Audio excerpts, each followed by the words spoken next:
Pac-12, Oregon State, Washington.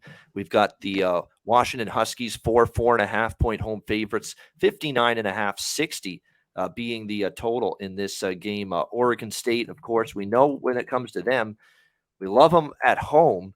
On the road, they're not nearly as trustworthy. They're 2-1 straight up, 1-2 against the spread on the road this year. They're coming off just an absolute destruction over Colorado, 42-9. Oregon State beat up on the Colorado Buffaloes a couple weeks ago. Both teams off a bye, so there is no advantage either way with that.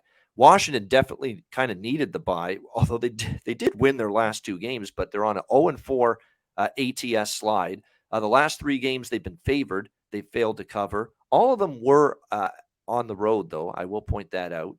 Now they are back home. They've played probably their best football all year at home. Remember the wins against Kent State, Michigan State, Stanford, all wins and covers. So this Washington team's played pretty good football at home, but it's hard to deny that right now you've probably got to say that Oregon State's probably got the better defense here a little bit. Now Washington's actually pretty decent against the run. Their secondary's been shredded, and that actually might be a good thing for them because Oregon State's more of a run-heavy offense.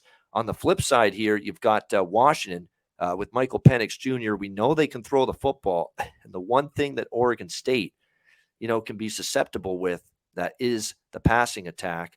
And remember, we saw the game against at Utah on the road. Oregon State gave up 42 points in that game. This is a tricky handicap for me because I don't want to lay points with Washington's defense right now. But at the same point in time, Oregon State's secondary is the weak link, and that's clearly a strength of Washington is their ability to throw the football. But really tough game, really tough. I'd lean slightly to the Beavers plus the points because I do think their defense, remember, albeit it was at home, no one's corralled USC quite as well as Oregon State did. I mean, remember when that game they lost by 3, but that defense hung in there against a very good USC offense. So right now I'm leaning toward Oregon State, but it's nothing that I'm super overly strong on early in the week. What do you think here, C-Mac?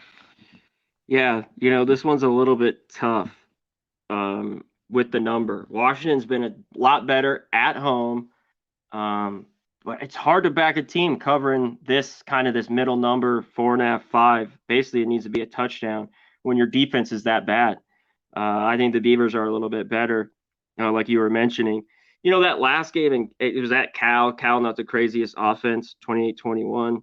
But all the other games have gone over the number. So I lean that way. I got to look at it a little more. Oregon State struggles on the road have been real. But I think they're a little bit of the better football team. I just wish I was getting a touchdown here to really back them. So I'm going to have to look into it more. Don't really have anything here. All right. Nothing wrong with that. By the way, Ben Gulbranson has taken over as the quarterback for Oregon State the last few weeks. Played okay. I mean, he's had a couple interceptions, but his completion rate's good. He looks like he's had some good moments. He's got to, again, iron out the decision-making, but he's been all right. Another defense, though, he should have success. I mean, in Washington. So